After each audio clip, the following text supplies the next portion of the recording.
Hey, what's good, everyone? Welcome back. Today we're going to be getting into episode 9 of season 2 for solo leveling. Jinwoo's been solo leveling, man. What do you want, Ali? I'm taking care of my sister's dog. Come here. Say hi. Who's that? Who's that? I just got them all riled up now. I might be a little distracted this video, but yeah, I'm dog sitting. He's a good boy, but he's a little anxious sometimes.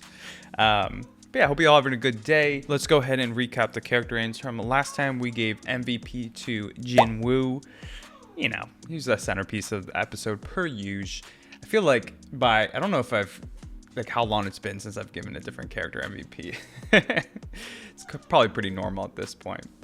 For the best moment, we gave that to Seal and her dialogue around, the system, Jinwoo and her going back and forth, and of course her like programming and, kind of taking over, and her actually being in a different realm for a while, so maybe monsters can move realms, or magical beasts, I should say. So pretty interesting.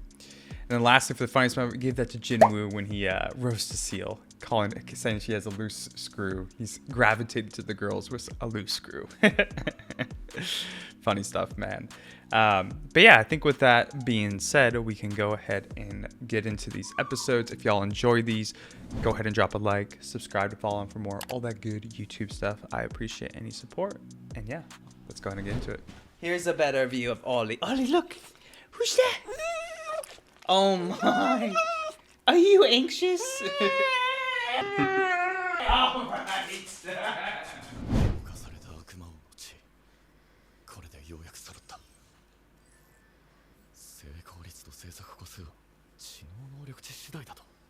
Yikes.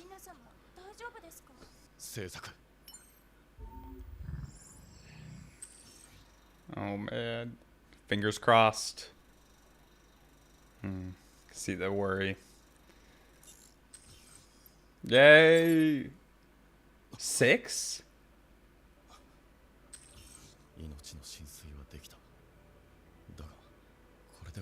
Dude, he got 6, so does that mean he'll be able to heal Jinho's father too, maybe?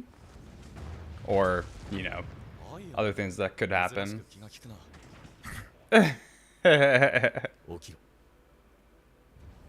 Yo, that's gonna be sick. Can he ride on it too?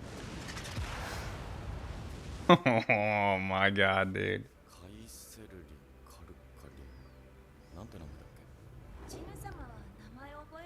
Jinwoo's like me, dude. Kaisel. That's dope, dude.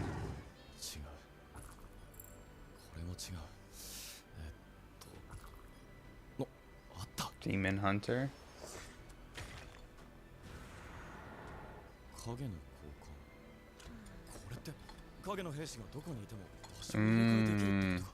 No matter where they are, so you can literally just teleport home now.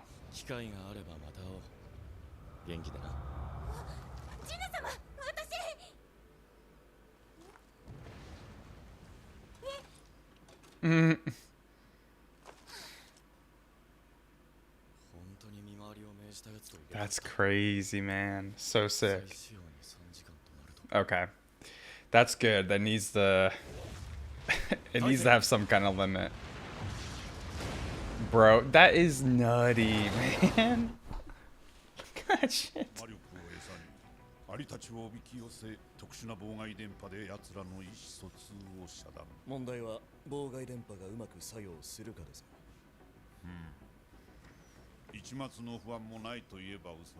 I don't really have high faith in this either, to be honest. Unless Jinwoo pops off, of course.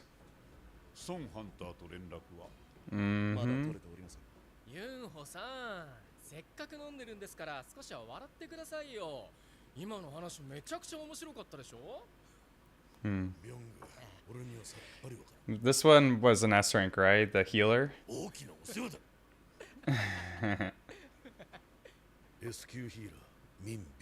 Yeah. Oh, he retired. Okay. I feel like I kind of remember that. They mentioned that from season 1.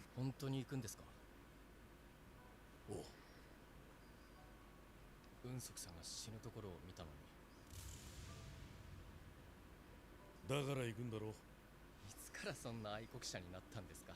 どうせ行くしかないならそれっぽいこと言っといた。Fair enough. 同じようなこと言ってましたね。あの人も。Yeah, I want to see more of that flashback, to be honest. 絶対に説得しに来たのなら諦めて。挨拶に来ただけだ。もう会えないかもしれないからな。俺公務員試験受けるんです。公務員試験 Public service? もうダメなんですよ。でもこれが普通ですよ。争い事は歴史の中だけで十分です。I can respect that, man. Gotta do what you want to do. モンスターと戦うのを嫌うハンターはあまり見たことがないかもしれない。戦うことが日常になっている。それを好む者さえ。Yeah, I mean, I feel like a lot of them get fulfillment out of it. ユンホさん、眉間にシワ。つけましたよ。黙って飲め。お主も悪よの。なんだそれ。Loves to drink. Getting lit. All right. A moment of truth.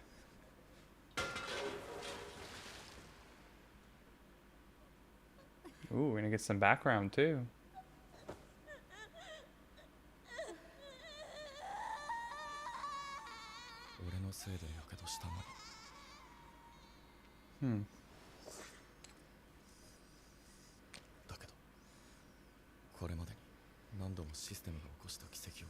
It's come a long way, dude.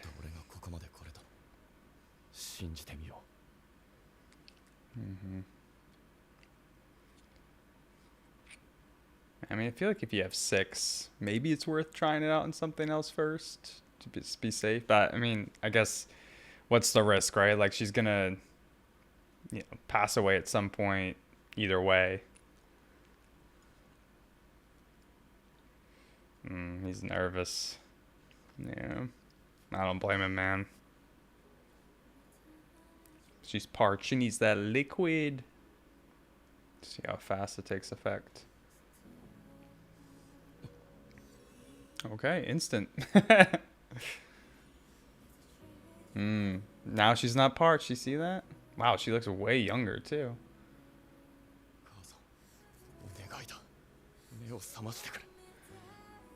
強くなろうと戦ったたった一つの理由なんだ。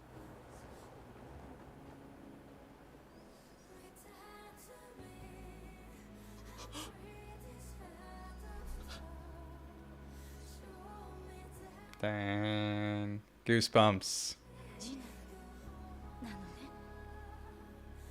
It's a great shot, man. Just for a hot minute.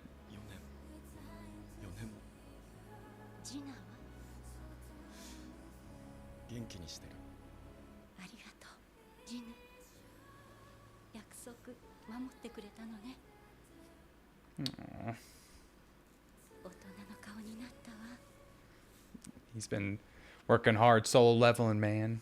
無理もさせてしまったのね。Yeah. 辛かったでしょ。Yeah. He has. Especially like killing people. That's like been hard on his psyche.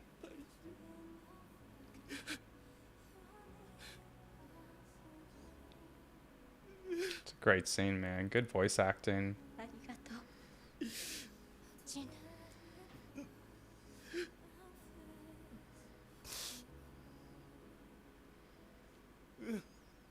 Love that, man. That's so sick. Oh, yeah, dude. Yeah. How are people going to be questioning this now, though? They're going to want to study her, I bet. ジナ、すっかりお姉さん。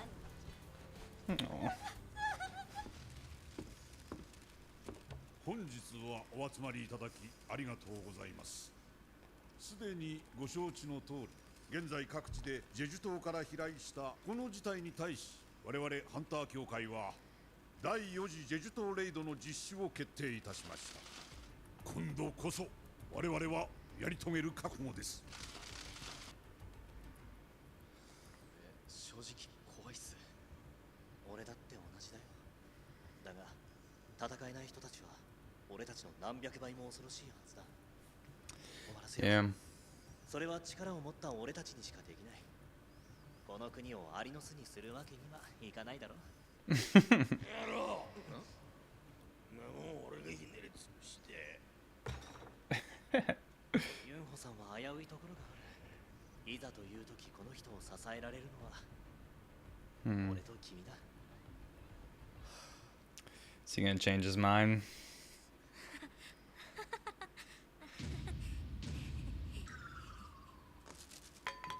おい、お前は目を離す。3人で片付けよっか。この家もだいぶ Cleaning montage. 汚れもなかなか落ちないわ。そりゃ私が生まれた頃から住んでる。俺 Damn, がずっ dude. と望んできたもの。だけど不安がつきまとう。Hmm. 足を踏み入れてはいけない領域まで来てしまったのでは。ジンヌ、お父さんから何か連絡はなかった？ Dang, dude. お父さん、ハンターになる前は消防士だったじゃない？世のため人のために頑張る姿がかっこよくて結婚したの。あなたはその血をしっかり受け継いだのね。 Man, I'm so intrigued about the father. I want to know so much more. He seemed like insanely strong. 君も同席ありがとう。いえ。それにしても会見直後に訪ねてくるとは。トーマス・アンドル、アメリカ所属の国家権力級 S 級ハンター。 To rival a country? だが、一国家の軍事力と同等の力を持つと認められた者がそうそう他国に介入することはあるまい。ええ。Looks like a Dong-su type. ところで、ソンハンターとはまだ？いえ、先ほどようやく。もう間もなく来ると。力を貸していただけませんか？レベルアップにはもってこいの機会だ。逃すのは惜しい。今までならそう考えていた。 Yeah, he's got a lot to lose now. 俺は魔力の波長。さすがです。この距離で感じ取るとは。 He could sense it 今 too. 体育館で S 級ハンターたちが体をほぐしている。 Let's see it, dude. Nice.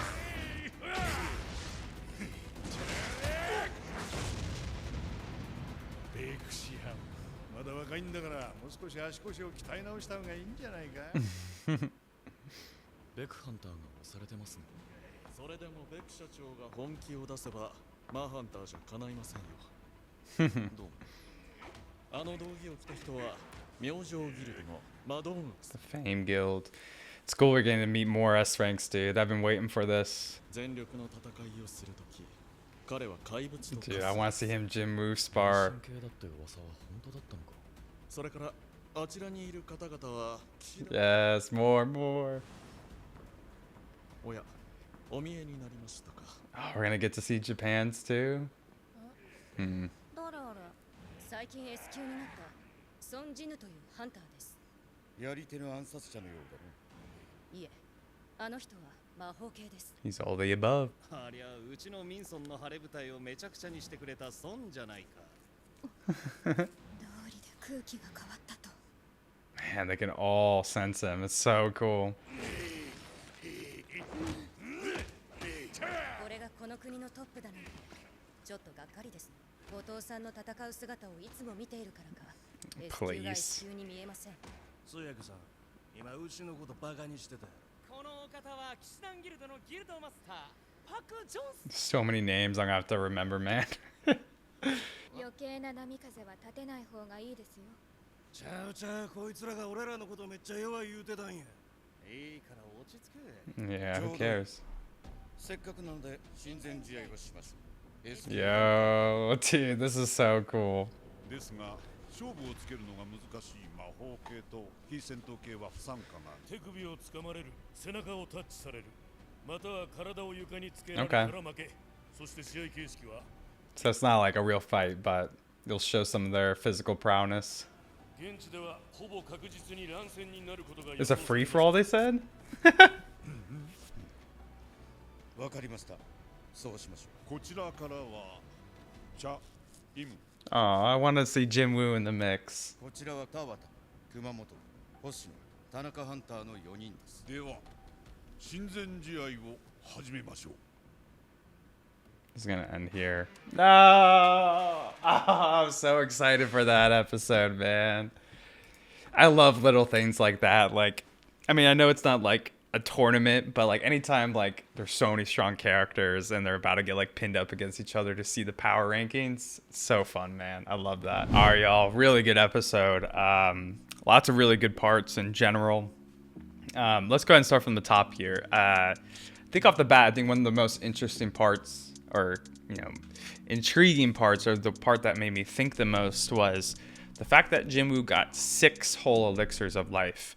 Was really just expecting him to get 1 from this big quest line. And honestly, kind of surprising that he also got it this quickly at this point. I kind of thought it was going to get extended out a little bit longer in the story, but I guess it makes sense to a degree that, as a hunter, he's going to have a little bit more to play in the storyline, or the storyline is going to develop around probably the other S ranks or other, the magical beast system in general, versus him just trying to save his mom. But kind of jumping back to, the elixirs, he got 6 whole elixirs. And to me, that's a clear sign that, there's going to be a lot of other plot lines with the elixirs coming into play.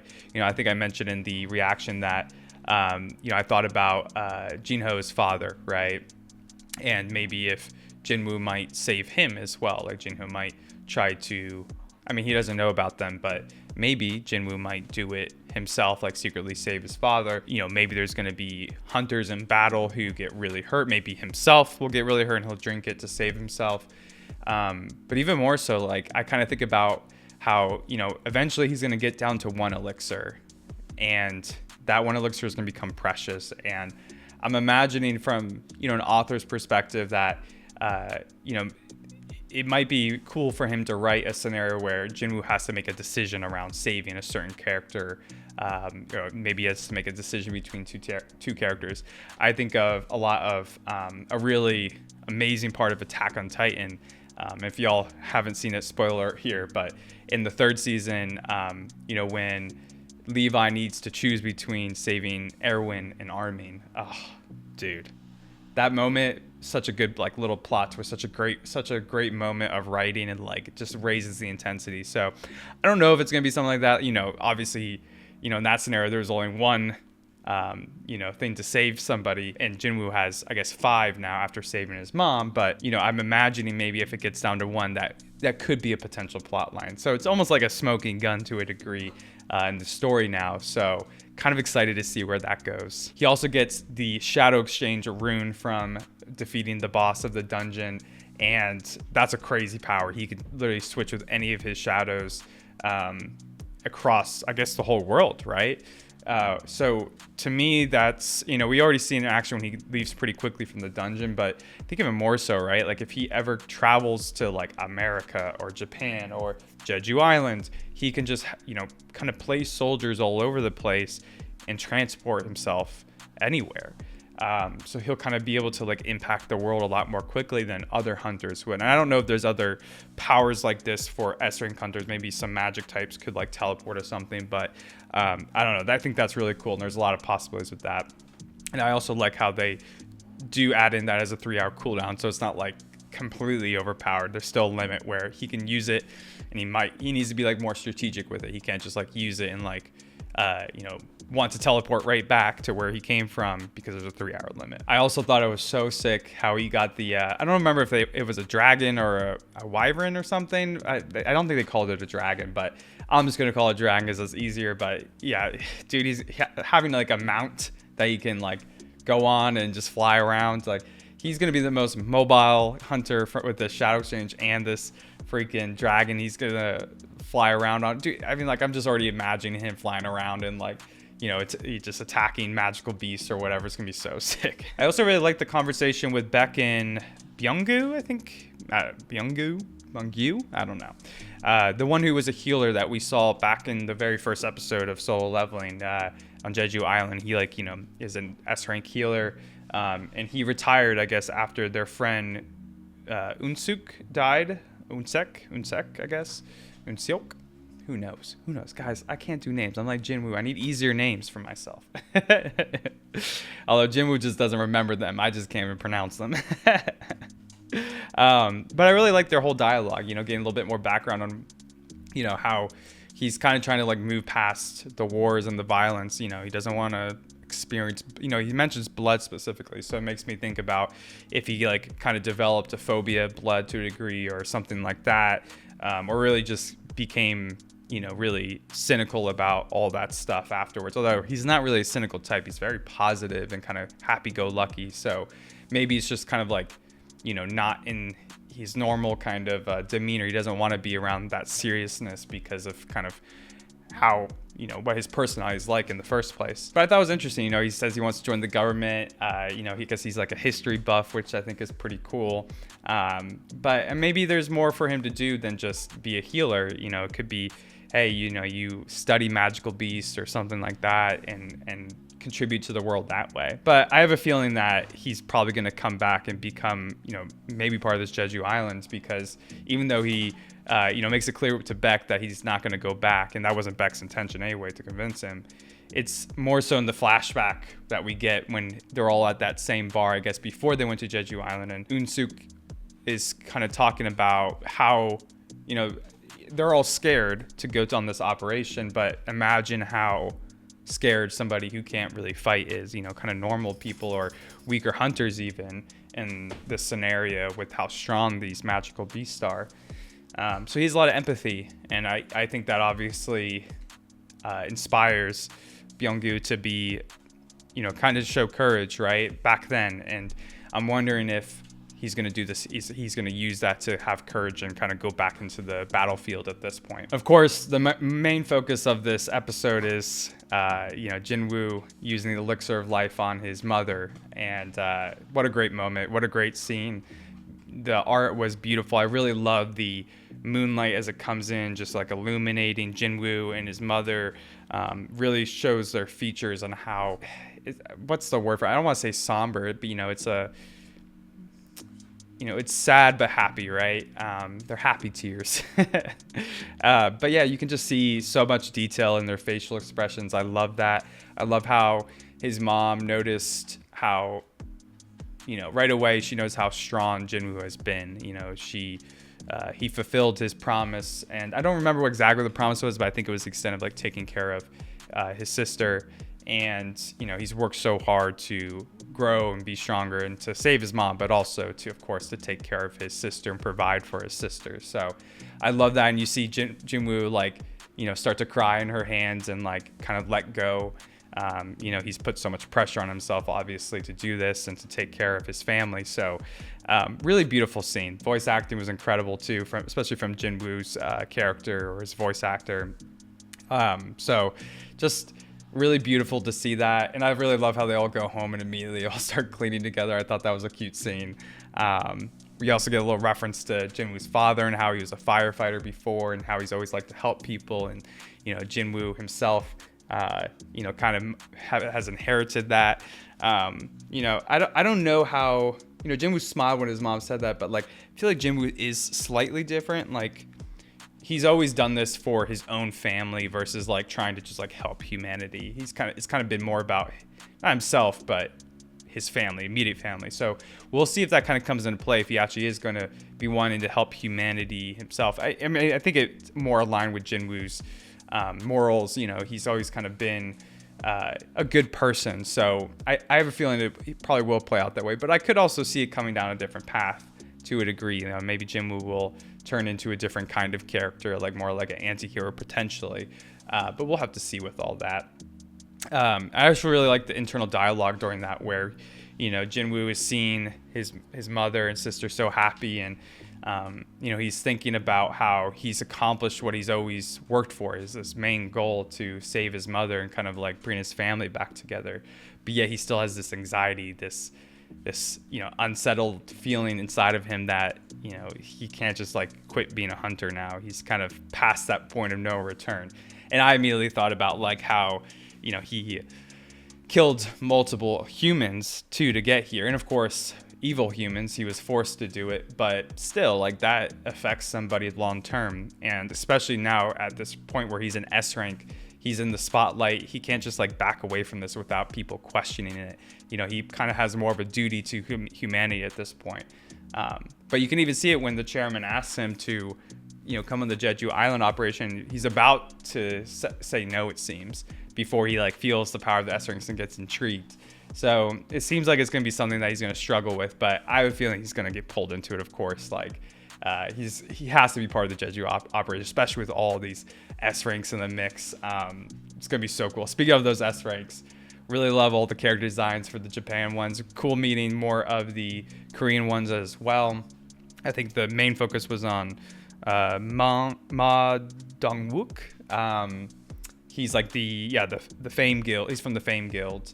And I liked him and Beck sparring pretty cool. He seemed to have a pretty cool personality and stuff, kind of playful and whatnot. Cool hair, little taekwondo outfit. But yeah, really, really cool getting to meet all. I mean, I love the setup for this next little, face off between the Japan S ranks and the Korean S ranks. Always fun seeing that. And of course, you see all the Japan S ranks kind of like questioning Jinwoo already and like kind of, eyeing him up and seeing how strong he is. And they're like, oh, he's a magic type. No, he's an assassin type. So I don't know. We'll see if Jinwoo gets involved. He wasn't selected for like the actual, like a little combat scenario here, but we'll see if like that changes as we get into the next episode. I did also want to quickly mention the hunter they mentioned from America, Thomas Andre. Probably the easiest name for me to pronounce since I'm American, but he seemed insane. Like they compared his power to like being able to take on a nation, right? He is that level of power as an S rank. So I'm wondering, like, hey, is he like the top tier S rank in the world? I mean, I feel like Jinwoo's father probably is stronger than him from what we've seen in the short time we've seen him. But yeah, this guy seems like a character for Jinwoo to kind of try to get to that level.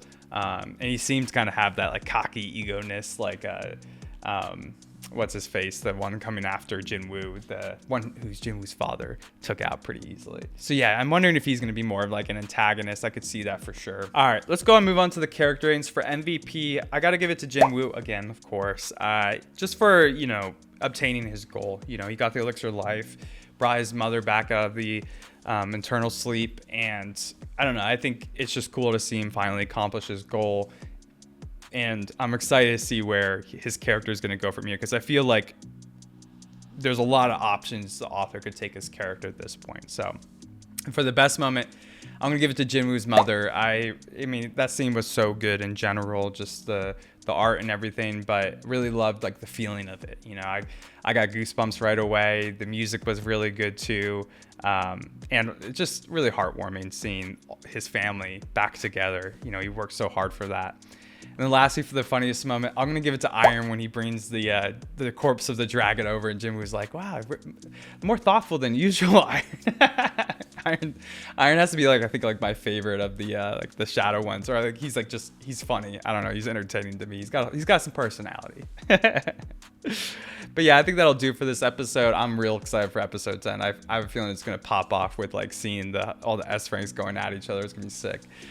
If y'all enjoyed this one, consider dropping a like, subscribe. If y'all want to see uncut reactions, go ahead and check out the Patreon. Would love to have you there. It's in the link below. And yeah, hope you all have a really good rest of your week. Catch you later. Peace.